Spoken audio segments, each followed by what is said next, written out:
August 4th, 1968, Hollywood Bowl. 18,000 fans packed every seat, the sun setting behind the iconic amphitheater. Jim Morrison watched the audience from backstage, behind the curtain. Then he saw it. The pattern he had noticed in so many venues across America. The front rows, the best seats, the orchestra section, completely filled with white faces. Black fans, fans of Latin descent, anyone who didn't fit the acceptable image, had been systematically placed in the back sections. Morrison turned to concert organizer Dick Borden and said 5 words that would stop everything. "I won't go on stage." Borden's face turned pale. 18,000 people were waiting. The Doors were at the height of their fame. Television cameras were set up to film. And Jim Morrison, the man everyone had come to see, was refusing to perform. Borden tried to laugh it off, thinking Morrison was joking about stage fright. But Morrison wasn't laughing. He pointed to the seating arrangement, his voice icy. "Look at your audience. Really look. Then look at the seating plan. If this doesn't change in the next 30 minutes, you can tell 18,000 people to go home. If you want to hear this story to the end and learn how Jim Morrison changed Los Angeles that night, don't forget to subscribe to our channel." Borden's hand was shaking. A canceled concert meant refunded tickets, lost revenue, lawsuits. He had a contract with the Hollywood Bowl management. He had an agreement with the television company. But the determination he saw in Morrison didn't look like a bluff. Borden said the seating arrangement was standard procedure for the venue, that tickets were distributed in the order they were purchased. Morrison just stared. He used the silence like a weapon. Borden explained further. The television cameras needed the front rows for certain angles. The sponsors had bought premium tickets. Morrison's answer was one sentence. "It's all excuses. Change it, or I won't go on stage." Borden looked at his watch. 20:30. The concert was supposed to start right now. Outside, the crowd was starting to get restless.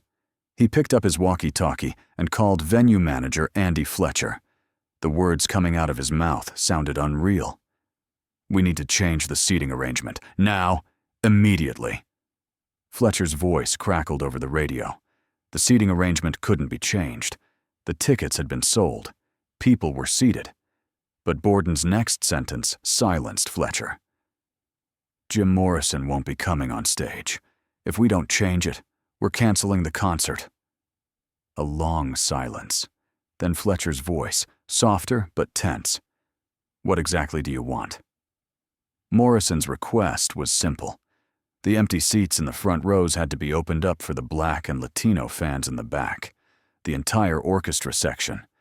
Equal access meant truly equal access. Fletcher objected. This would require dozens of staff members. People would have to be moved from their seats and shown new ones. The white families sitting in the front rows would question why they had to move. Some would demand refunds. Some would become threatening. Borden knew all this, but he also knew the look on Morrison's face. If this didn't happen, there would be no concert. Borden tried one last time. Maybe they could invite a few families to the front rows. Maybe Morrison could make an announcement from the stage. Morrison's answer was one word. No. It was 20:45. The concert was 15 minutes late. The murmurs rising from inside the amphitheater could now be heard backstage. People were standing up and talking to their friends. They were asking the staff questions. The television crew looked at each other anxiously. The other members of the Doors waited silently backstage. Manzek shook his head. Krieger looked worried. Densmore stood next to Morrison. But they all knew that tonight, everything could change. Borden finally made up his mind. He picked up his walkie-talkie and gave Fletcher a firm order. "Do it. Do it now. Do whatever it takes, but do it." Fletcher's voice was tired but submissive. "How many minutes do we have?" Borden looked at Morrison. Morrison said nothing. However long it took, he wasn't rushing. Borden replied, however long it takes until Morrison goes on stage.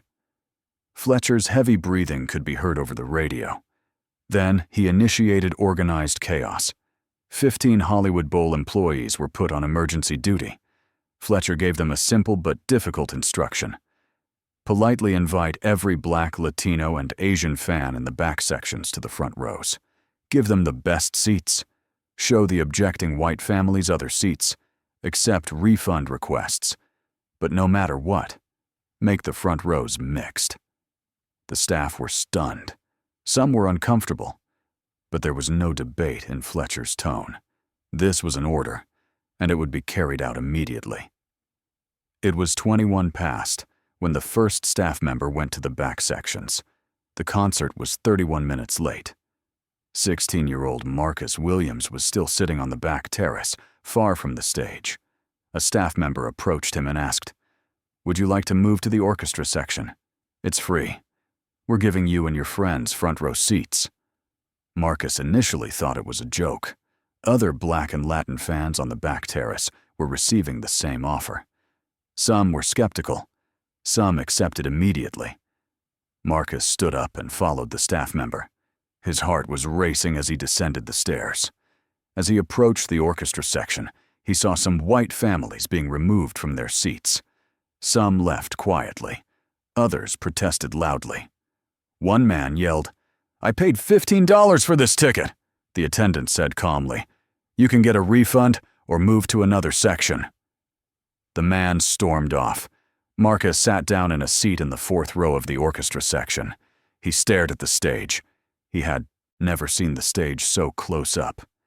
He looked around. A young Black couple sat in the seat next to him, their eyes shining with amazement. Behind him was a family of Latin American descent, their children shouting excitedly. More Black and Latin fans were coming down to the front rows. Each one had the same expression on their face as they sat down in their new seats: disbelief, joy, and the awareness that something had changed. But some white families were still angry. A woman was yelling at the venue manager. A man said he was going to call his lawyer. Most were quietly going to their new seats, but there was discontent on their faces. The amphitheater was turning into chaos, but it was controlled chaos. Staff were everywhere, directing people, answering questions, trying to manage the tension. Backstage, Morrison was standing, waiting, motionless, patient. Ray Manzarek came over and said, "We don't know how long it will take." Morrison didn't respond. He just waited. Robbie Krieger tuned his guitar. John Densmore checked his drums. They were all ready, but they couldn't go on stage because Morrison wouldn't. Borden entered the backstage area, sweating, and said, "Changes are being made, but it will take time." Morrison nodded. "I'll wait until it's over." Borden ran out again. Morrison stood by the curtain and watched the change. The front rows were starting to look mixed. Black faces, Latin faces, white faces, Asian faces, side by side, mixed, equal. A slight smile appeared on Morrison's face. For the first time that evening, he seemed to relax. It was 9:11 p.m. The concert was 40 minutes late. The television director was going crazy. The live broadcast schedule was completely ruined. But the cameras were still ready, still waiting to shoot. The crowd in the amphitheater was now not just restless, but curious. Rumors were starting to spread. Morrison was sick. Morrison had been arrested. The equipment had broken down. But the real rumor was coming from the back rows. Morrison was protesting the seating arrangement. Some fans applauded when they heard this. Some were surprised. Some didn't believe it. But everyone waited because no one wanted to go home. Fletcher finally radioed Borden. "It's over. The orchestra section is mixed. The front rows are now evenly distributed. Some families left, but most stayed. We're ready." Borden ran backstage and told Morrison. Morrison nodded. Then he turned to the band members. "Let's go." The four men walked to their places on stage. Morrison stepped to the front of the stage. The spotlight suddenly came on, and 18,000 people jumped to their feet. Screams, applause, whistles. They had waited 45 minutes, but now Morrison was in front of them. Leather pants, bare chest, microphone in hand. But Morrison didn't start the song right away. He looked at the audience. He just looked for a long time. Silence slowly spread through the amphitheater. Everyone waited curiously. Then Morrison spoke. "Something changed tonight," he said. His voice echoed through the loudspeakers. "When I came here, I saw something. There was a wall between you. An invisible wall. Some of you are in front, some of you are behind. Why? Because someone decided it should be that way. But music knows no walls. Rock and roll doesn't discriminate. This stage belongs to everyone. This music belongs to everyone. And tonight, these seats will belong to everyone too." The amphitheater was silent. Then applause began from the back rows. Then someone else joined in. Then another. Within a few seconds, 18,000 people were on their feet applauding. Some were crying. Marcus Williams sat in the front row, eyes teary, applauding. Morrison looked at them and smiled. Then he nodded to Ray Manzarek. The first notes of the organ began, the opening riff of "Break On Through." Morrison grabbed the microphone and began the song. His voice was powerful, screaming, whispering, moaning. The band played behind him in perfect synchronization. The crowd went wild. Everyone was jumping, dancing, singing. The front rows were now a mixed crowd, and everyone was side by side, together, equally experiencing the music. Morrison was performing on stage as usual, but tonight something was different. There was an intensity. There was a purpose. Every song felt like a message. When "Light My Fire" played, Morrison walked around the stage during the organ's long solos. He looked at the front rows, saw Marcus, and winked at him. Marcus would never forget that moment. Jim Morrison, one of the world's most famous rock stars, had looked directly at him. He had seen him. He had recognized him. In that moment, everything changed for Marcus. It wasn't just a concert, it was an honor. It was an acceptance, a message saying, "You belong here too." The concert lasted 2 hours. The Doors played the best songs from their repertoire. The end was the closing song, and Morrison read the poetic lyrics with a bitter intensity. "This is the end, my only friend, the end." When the song ended, the crowd cheered wildly. Morrison turned to the microphone and spoke one last time. "Don't forget tonight. Tonight something changed. You have the power. You have the power to tear down walls. Use it." Then he left the stage. The band members followed him. The crowd was shouting for an encore, but Morrison didn't return. The message had been delivered. The performance was complete. The change had happened. Backstage, Morrison sat quietly. He was sweaty, tired, but there was a peace on his face. Borden entered. Morrison looked at him. Borden said nothing, just nodded. An understanding passed between them. A battle had been won tonight. A small battle, perhaps, but an important one. Morrison stood up and began to get dressed. The band members gathered around him. Manzarek said, "That was a great concert." Morrison smiled. It wasn't just a concert, it was a beginning. Outside, the fans were slowly dispersing. But most weren't leaving right away. They stood in groups, talking about what had happened that night. Marcus waited outside the Hollywood Bowl with his friends. There were other Black and Latin fans around them, all excited, all stunned, all sensing that something had changed. One man said, "I've never seen anything like this." A woman said, "Jim Morrison saw us. He really saw us." Marcus put his ticket in his pocket. He would keep this ticket forever. August 4th, 1968, Hollywood Bowl, the Doors concert, the night that changed history.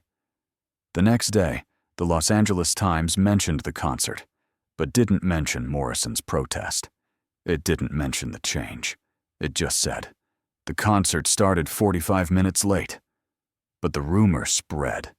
Everyone in the music industry heard. Jim Morrison resisted the seating arrangement at the Hollywood Bowl. Jim Morrison kept 18,000 people waiting. Jim Morrison won. Other artists heard and took note. Other venues heard and became concerned. Because if Jim Morrison could do it, so could others. A week later, Jefferson Airplane was playing at the Fillmore West.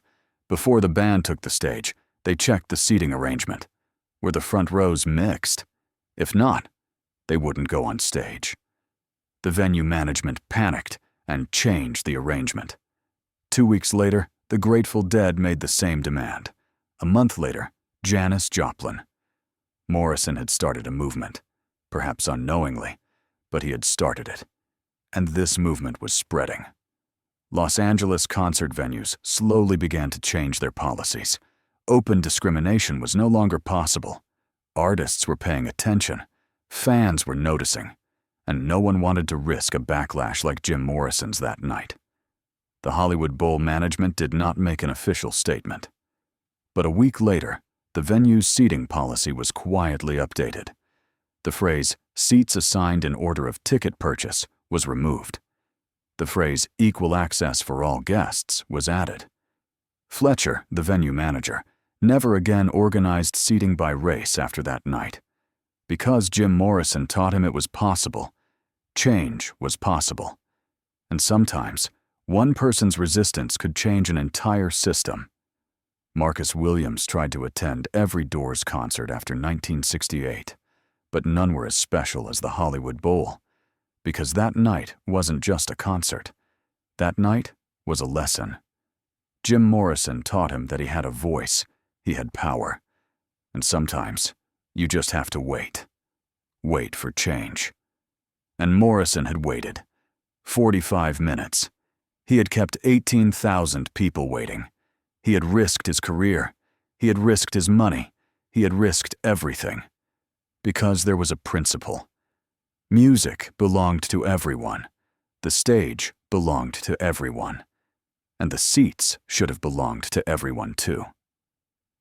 Years later, when Marcus had children of his own, he told them about that night. He didn't say, "I saw Jim Morrison." He said, "Jim Morrison saw me." And that difference made all the difference. Morrison didn't just see a fan being moved from the back rows to the front that night. He saw people who deserved equal treatment. And that seeing, that recognizing, changed the history of concerts in Los Angeles. August 4th, 1968. It went down in history as a concert. But in reality, it should have gone down as an act of defiance, a moment of change, a enough is enough moment. Jim Morrison didn't just sing that night. He took a stand. And that stand spread beyond the walls of the Hollywood Bowl, beyond Los Angeles, into America's music industry. Because Morrison was right. Music knows no walls. Rock and roll makes no distinctions. And that night, 18,000 people learned this. Some the hard way, some the easy way. But everyone learned. And Los Angeles was never the same again.